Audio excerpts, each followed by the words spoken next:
On the last episode of Menace, the Ken story. A lot got skipped over, but I'll go back for a minute because I need to. Between the points where Pop started cheating and Pop started beating, something happened. I was 9 and Kenny was 12. Ma was at work and Pops was out. Kenny had a habit of going through their things when they weren't at home, mostly to look at porn tapes or to steal change. But that day, Kenny found something that he wasn't looking for.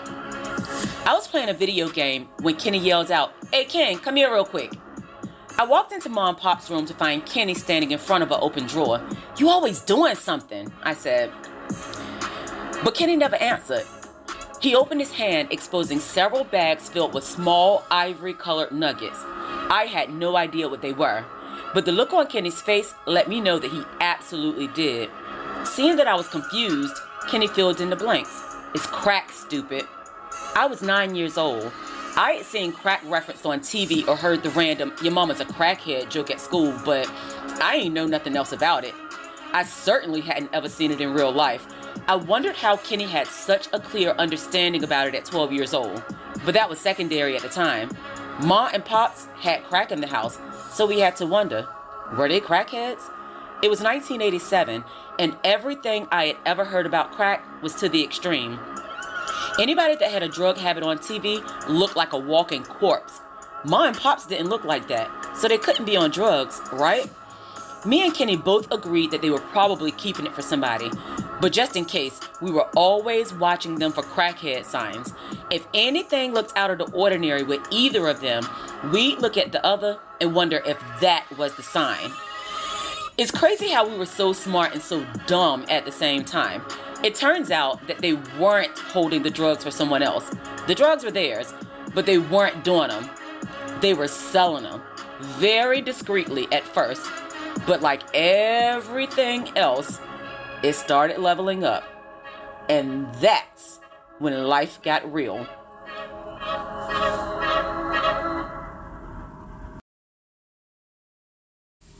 Chapter 3, It Got Real. Narrated by Shandora Warren.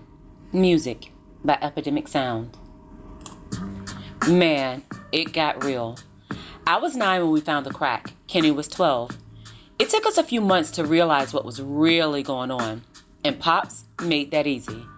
In the beginning, it wasn't really noticeable. Pops would be in and out, making drops and such.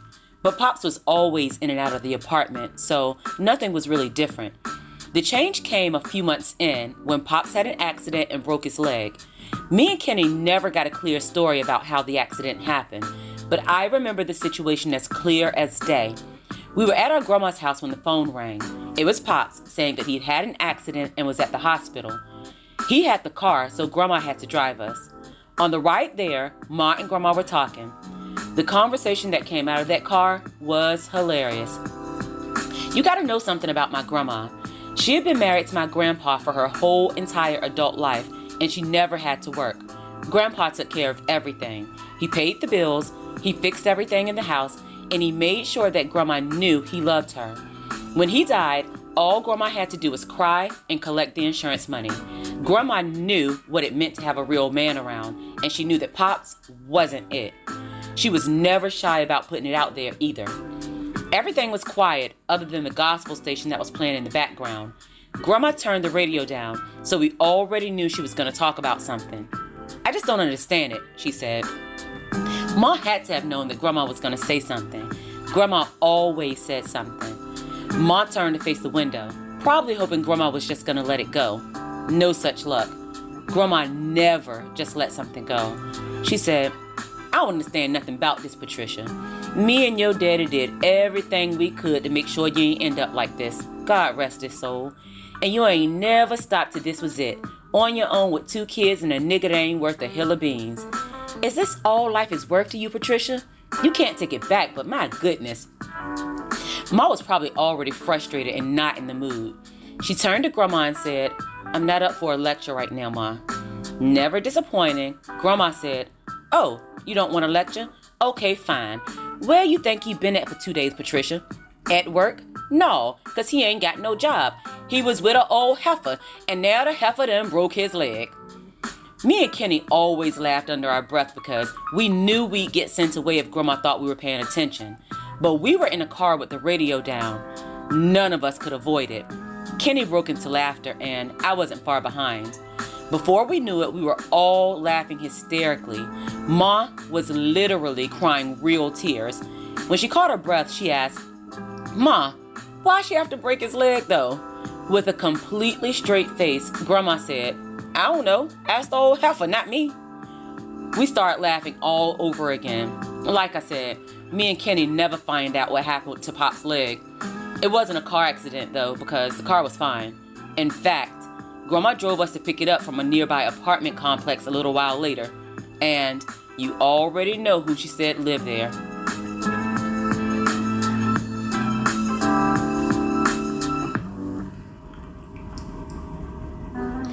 After the accident, Pops had to sit down for a while, and that's how things became obvious.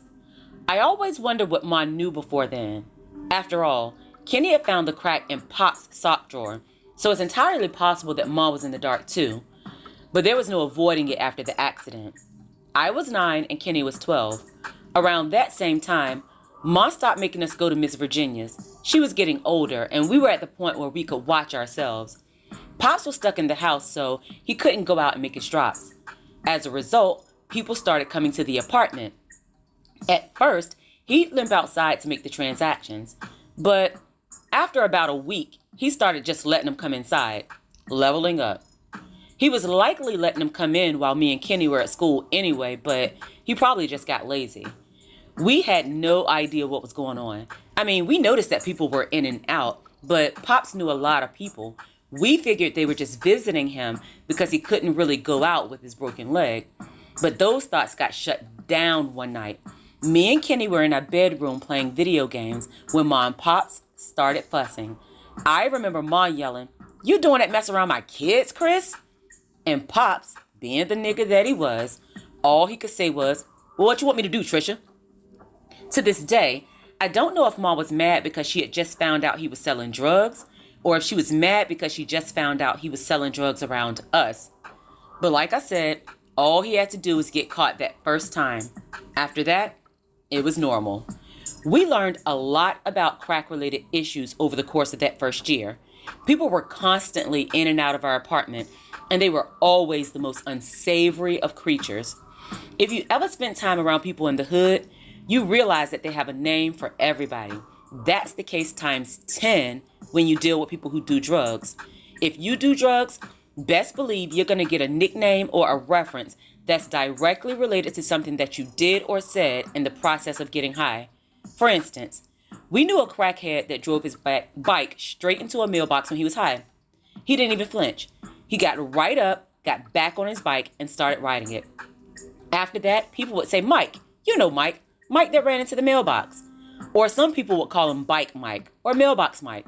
It just depended on which thing stood out the most to that person, the bike or the mailbox. There was Pee Pants Pam, and that wasn't a one-time thing. You could see her any day of the week and realize that she had peed on herself. There was Nikki that fell off of the fence, for obvious reasons. But if you need a visual, Nikki was this real skinny dude. One day he was trying to climb the fence that separated two of the apartment complexes. Instead of walking around, he got all the way to the top of the fence and fell straight down to the ground. He was so high that he stood there and went to sleep. From that day forward, he was Nikki that fell off the fence. No lie. Mailbox Mike, Pee Pants Pam, and Nikki that fell off the fence were some of the regular people who came to our apartment to buy crack. But they weren't the only ones. There were all kinds of crazy people roaming around there. And you know that's a recipe for disaster. If you know anything about a real crackhead, you know one thing. They'll try some mess. After Pop's leg healed and he was able to get out, our house got broken into several times. Over the course of that first year, the crackheads stole clothes, shoes, electronics, you name it. And of course, nobody ever saw anything. The crazy thing is, even with Pop selling drugs, Ma was still working like crazy. She was still buying the bulk of the stuff that me and Kenny had. In my now adult mind, I understood why Ma started to get so angry all the time. Imagine working like crazy to take care of 2 kids and pay all of the bills. You have a man that's selling drugs, but not really contributing to the household like he should be.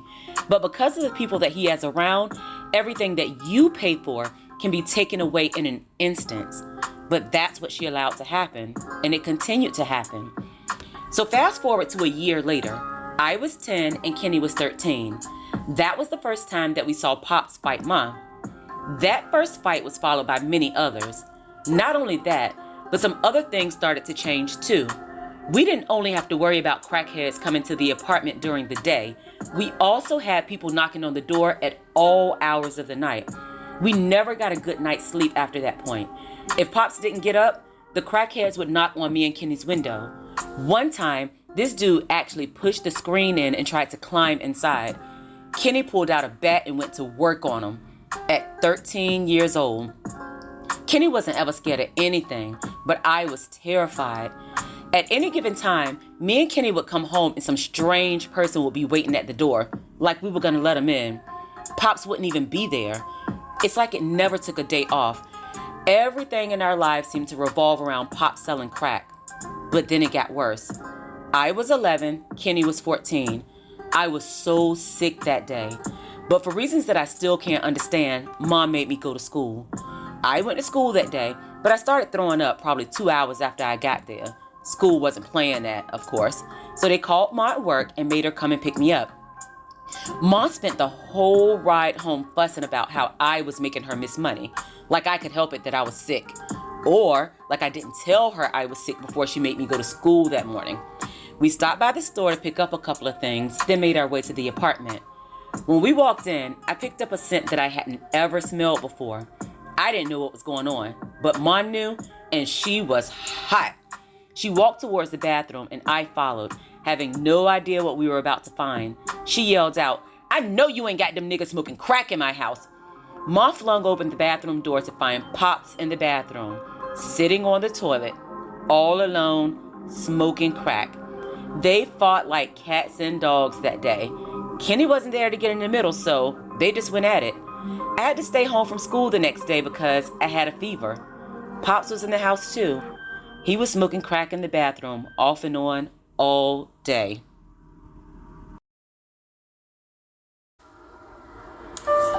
Thank you so much for listening. Please follow me on Facebook and Instagram. I'd love to hear from you. If you'd like to purchase books by Shandora Warren, they're all available on Amazon in ebook, paperback, and some in hardback formats. Please like and follow this podcast, and feel free to share it with your friends, family, and frenemies, because all relationships matter, even the toxic ones. Thanks so much for helping me to create the world that I want to see. Oh yeah, you're welcome. Shine, little girl.